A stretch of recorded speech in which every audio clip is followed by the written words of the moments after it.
Saksamaa. Luuletajate ja mõtlejate riik.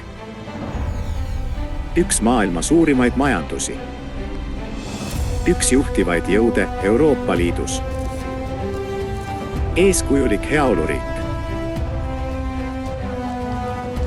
Innovatsiooniriik.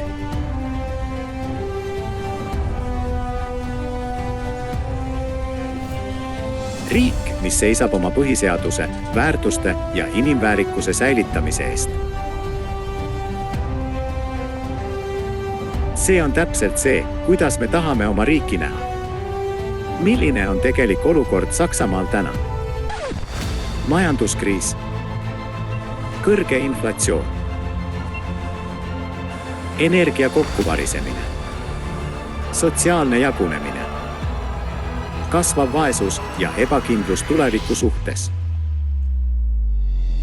Kas me inimesed tahame vaikselt toimuvat jälgida või võtame oma tuleviku enda kätte? 18. märtsil 2023. aastal avatud veebikonverents Globaalne kriis Saksamaa aeg tegutseda. Seda sündmust edastatakse arvukatel veebiplatvormidel. Kasutame koos kriisi kui võimalust. Väljapääs on tõesti olemas.